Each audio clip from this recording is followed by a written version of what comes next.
بسم اللہ الرحمن الرحیم۔ محترم ناظرین، السلام علیکم ورحمۃ اللہ وبرکاتہ۔ شیخ الاسلام حضرت مولانا مفتی محمد تقی عثمانی صاحب دامت برکاتہم العالیہ کی گفتگو۔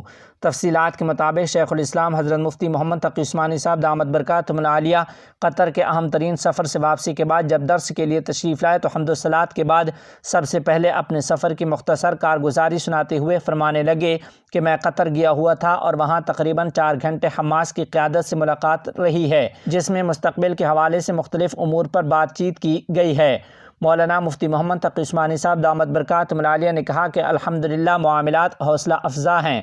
مزید فرمایا کہ الحمدللہ ہماری طرف سے اب تک 1 ارب 13 کروڑ کی رقم پہنچائی گئی ہے۔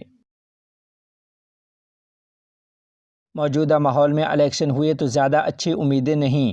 تفصیلات کے مطابق جمعیت علماء اسلام کے سربراہ حضرت مولانا فضل الرحمان صاحب دامت برکاتہم العالیہ نے نجی ٹی وی سے گفتگو کرتے ہوئے کہا کہ یہ میرا سوال ہے کہ ملک میں جمہوریت مضبوط ہوئی ہے یا پہلے سے کمزور؟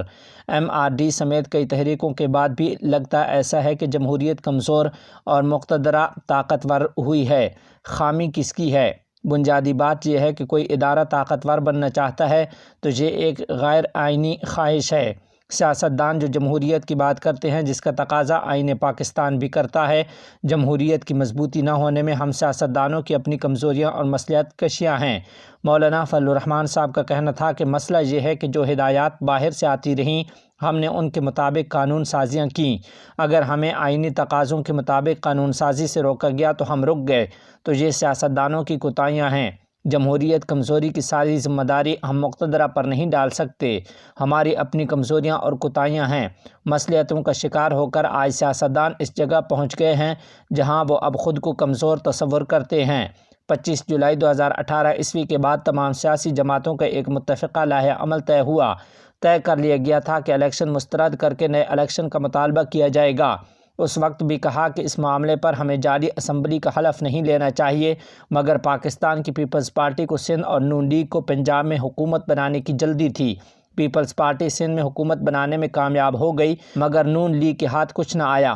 بڑی دونوں سیاسی جماعتوں کے بعد اصل اپوزیشن کی تحریک ہمیں چلانا پڑی۔ ہم نے 2 سال میں 14 ملین مارچ کیے اور ایک بڑے مارچ کے ساتھ اسلام آباد آئے۔ ہماری محنت کے سبب PDM اتحاد بنا تو صدارت کی ذمہ داری بھی مجھ پر ڈال دی گئی۔ ہم تحریک عدم اعتماد کی بجائے عوامی طاقت سے PTI حکومت کو گرانے کے حامی تھے۔ قائد جمعیت نے کہا کہ PTI نے معیشت، اخلاقیات کے ساتھ ساتھ پاکستان کے خارجہ تعلقات تباہ کیے۔ PTI دفاعی پوزیشن کو بھی کمزور کرنا چاہتی تھی لیکن آخرکار اداروں کو احساس ہو گیا، فوج کو احساس ہوا کہ سیاسی معاشی عدم استحکام ہو رہا ہے، ملک ٹوٹ سکتا ہے، تو تحریک عدم اعتماد کی فضا بنائی گئی تھی۔ ائمہ مساجد سے فلسطینیوں کے لیے قنوت نازلہ کے اہتمام کی اپیل۔ تفصیلات کے مطابق مجلس تحفظ ختم نبوت نے فجر کی نماز میں ائمہ مساجد سے قنوت نازلہ کے اہتمام کی اپیل کی ہے۔ ملک بھر میں فلسطینیوں پر امریکی اور اسرائیلی بمباری کے خلاف جمعہ کو یوم احتجاج منایا گیا۔ علماء اکرام نے جمعہ کی اجتماعات سے خطاب میں کہا کہ اگرچہ اسلام میں سال نو کی تقریبات کی نہ اجازت ہے نہ تصور، لیکن انہیں روکنے سے فلسطینیوں کا درد کم نہ ہوگا اور نہ روکنے سے ان کا درد بڑھے گا۔ وزیر اعظم کاکڑ سمیت اگر کسی اعلیٰ حکام کو فلسطینیوں سے واقعی ہمدردی ہے تو وہ پاک فوج کے دستے فلسطین بھجوائے۔ علماء اکرام نے کہا کہ اب تک پاکستان کی حکومت نے فلسطینیوں کی مدد کے لیے قابل ذکر اقدامات نہیں کیے ہیں۔ دیوبند سے گرفتار طالب علم کا کسی دہشت گرد تنظیم سے کوئی تعلق نہیں ہے۔ ATS کی گھنٹوں پوچھ تاچھ کے بعد طالب علم کو بھیجا گیا جیل۔ تفصیلات کے مطابق سوشل میڈیا پر پلوامہ حملہ دہرانے کی پوسٹ ڈالنے کے الزام میں گزشتہ روز دیوبند سے گرفتار کیے گئے دارالعلوم دیوبند کے طالب علم کا کسی مشتبہ تنظیم سے کسی طرح کا کوئی رابطہ نہیں ملا ہے۔ یہ بات پولیس اور ATS نے ملزم طالب علم سے گھنٹوں کی پوچھ تاچھ کے بعد بتائی ہے۔ حالانکہ مقدمہ قائم کر کے طالب علم کو جیل بھیج دیا گیا ہے۔ دارالعلوم دیوبند میں زیر تعلیم جھارکھنڈ کے جمشید نگر کے سرائیکیلا کے باشندہ طالب علم عبد المظہر طلحہ نے منگل کے روز سوشل میڈیا پر پلوامہ حملہ سے متعلق پوسٹ ڈالی تھی جس پر پولیس نے طالب علم کو گرفتار کر لیا، جس سے پولیس اور ATS نے کئی گھنٹے تک سخت پوچھ تاچھ کی۔ ملزم کے خلاف سنگین دفعات کے تحت رپورٹ درج کی گئی۔ طالب علم کی پوسٹ کے بعد لکھنؤ سے بھی مقامی پولیس سے معلومات لی گئیں۔ پولیس نے طالب علم کو عدالت میں پیش کر کے جیل بھیج دیا ہے۔ کوتوالی دیوبند کے انسپکٹر صوبے سنگھ نے بتایا کہ پولیس نے طالب علم کو گرفتار کیا، جس سے پولیس اور اے ٹی ایس نے کئی گھنٹے تک پوچھ گچھ کی۔ پولیس نے ملزم کو عدالت میں پیش کیا، جس کے بعد اسے جیل بھیج دیا گیا۔ پوچھ گچھ کے دوران طالب علم نے پولیس اور اے ٹی ایس کو بتایا کہ کئی لوگ سوشل میڈیا ایکس پر لکھ رہے تھے کہ بابری مسجد گئی اور گیان واپی بھی جائے گی، جس کے رد عمل میں اس نے بے ساختہ طور پر پلوامہ میں دوبارہ حملے والی بات لکھ دی۔ تاہم طالب علم نے اپنی غلطی تسلیم کرتے ہوئے معافی بھی مانگی۔ جانچ اور پوچھ تاچھ میں طالب علم کا دہشت گردوں یا کسی دہشت گرد تنظیم سے کسی بھی طرح کا کوئی تعلق نہیں ملا۔ پولیس اور اے ٹی ایم نے ملزم طالب علم کے فون کی تفصیلات کی بھی چھان بین کی ہے۔ اس کے ساتھ اس کے یوٹیوب اور سوشل میڈیا اکاؤنٹس کو چیک کیا گیا کہ وہ کن کن لوگوں سے رابطے میں ہے۔ پولیس کو شبہ تھا کہ طالب علم کا تعلق کسی دہشت گرد تنظیم سے ہو سکتا ہے، لیکن تفتیش کے بعد طالب علم کا دہشت گردی سے کسی طرح کا کوئی تعلق نہیں ملا، جس کے بعد مذہبی جذبات بھڑکانے، جان بوجھ کر مذہبی جذبات کو ٹھیس پہنچانے اور فوجیوں کی تذلیل کرنے کی دفعات کے تحت مقدمہ قائم کیا ہے۔ آذربائیجان کا اگلے سال افغانستان میں اپنا سفارت خانہ دوبارہ کھولنے کا اعلان۔ تفصیلات کے مطابق آذربائیجان نے افغانستان میں اپنا سفارتی مشن دوبارہ شروع کرنے کا اعلان کیا ہے۔ رپورٹ نیوز ایجنسی نے آذربائیجان کی وزارت خارجہ کے حوالے سے لکھا ہے کہ وہ اگلے سال افغانستان میں اپنی سفارتی سرگرمیاں دوبارہ شروع کر رہے ہیں۔ خبر رساں ادارے رپورٹ کے مطابق آذربائیجان کے صدر نے الہام ممدوف کو افغانستان کے لیے باقاعدہ سفیر بھی نامزد کر دیا ہے۔ وزارتوں کے ترجمانوں کو چاہیے کہ وہ حکومت کے میڈیا شعبے کو پچھلے 20 سالہ جہادی دور کی طرح زندہ رکھیں۔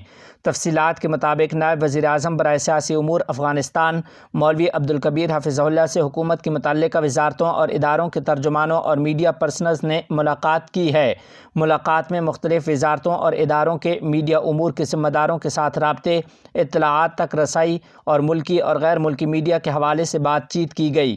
انہوں نے کہا کہ قومی اور بین الاقوامی میڈیا کے ساتھ معلومات کے تبادلے کے ساتھ ساتھ متعلقہ اداروں کے سوشل میڈیا اکاؤنٹس اور پرنٹ میڈیا عوامی آگاہی کے مقصد سے حکام اور اداروں کی سرگرمیوں کو باقاعدگی سے کوریج دیں۔ انہوں نے مزید کہا کہ امارت اسلامیہ کی نشریاتی پالیسی کی روشنی میں تمام اداروں اور وزارتوں کے ذرائع ابلاغ کے نمائندوں اور میڈیا کے درمیان رابطہ قائم کیا گیا ہے اور مؤثر انداز میں قائم کرنے کے لیے متعدد مشترکہ اجلاس منعقد کیے گئے ہیں۔ وزارتوں کے ترجمانوں نے واضح کیا کہ افغانستان کے بارے میں منفی اور جھوٹی میڈیا کوریج کے باوجود ہم نے امارت اسلامیہ کی کامیابیاں، پیش رفت اور ملک کا صحیح امیج بروقت دنیا کے سامنے پہنچایا اور دشمن کا پروپیگنڈا ناکام بنایا ہے۔ مولوی عبدالکبیر نے کہا کہ اداروں اور وزارتوں کے ترجمان اور میڈیا کے ساتھیوں کو چاہیے کہ امارت اسلامیہ کے میڈیا شعبے کو گزشتہ 20 سالہ جہادی دور کی طرح کامیاب اور زندہ رکھنے کی کوشش کریں۔ ملکی حقائق اور امارت اسلامیہ کی کامیابیاں وقت پر لوگوں تک پہنچانا اس وقت آپ کی اہم ترین ذمہ داری ہے۔ مولوی عبدالکبیر نے مزید کہا کہ سیاسی کمیشن امارت اسلامیہ کی نشریاتی شعبے کی ترقی اور اس میں مزید بہتری کے لیے ہر ممکن اقدامات کرنے کی کوشش کر رہا ہے، جس سے معلومات تک رسائی میں آسانی آئے گی۔ میدان وردگ میں 80 لاکھ افغانی کی لاگت سے ایک مسجد اور یتیم خانے کا افتتاح کر لیا گیا۔ تفصیلات کے مطابق صوبہ میدان وردگ کے ضلع سید آباد کے علاقے تنگی میں 80 لاکھ افغانی کی لاگت سے حضرت عمر فاروق رضی اللہ تعالیٰ عنہ کے نام سے ایک مسجد اور یتیم خانے کا کام مکمل کر لیا گیا ہے۔ مسجد اور یتیم خانے کی افتتاح کی تقریب میں وزیر پانی و توانائی ملا عبداللطیف منصور، گورنر میدان وردگ قاری بختیار معاذ، علماء کرام، مجاہدین، قبائلی رہنماؤں اور عام لوگوں نے شرکت کی ہے۔ یہ مسجد اور یتیم خانہ بنیادی طور پر مجاہدین، تاجروں اور عام لوگوں کی مالی مدد سے تعمیر کیا گیا ہے۔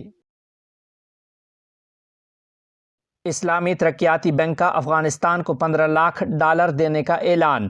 تفصیلات کے مطابق اسلامی ترقیاتی بینک کا کہنا ہے کہ وہ ماؤں اور بچوں کو صحت کی سہولیات فراہم کرنے کے لیے افغانستان کو $15 لاکھ دے رہا ہے۔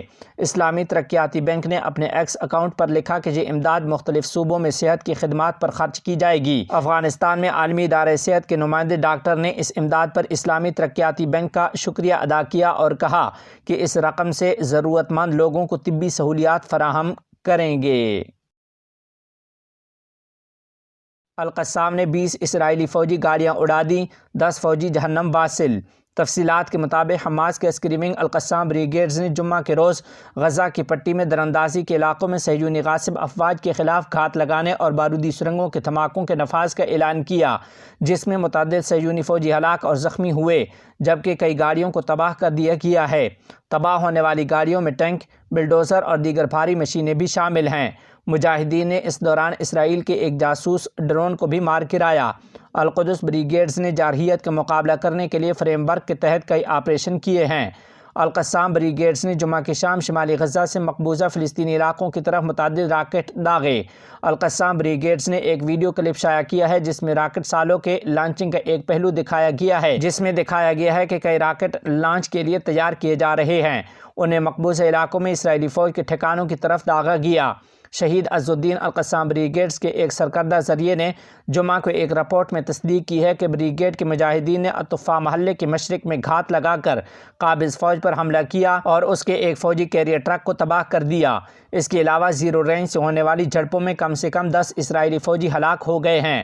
بریگیڈز نے اپنے ٹیلی گرام چینل پر دشمن کے فوجیوں کو نشانہ بنانے اور غزہ شہر کے الطفا اور الدرج کے محلوں پر حملہ کرنے والی دشمن کی گاڑیوں کو تباہ کرنے کے مناظر بھی نشر کیے ہیں۔ جمعہ کی شام القسام بریگیڈز نے 2 طیارے کے مناظر نشر کیے، جسے غزہ کی پٹی کے شمالی علاقے تل ازاتر کے شمال میں انٹیلیجنس مشن کے دوران قبضے میں لیا گیا تھا۔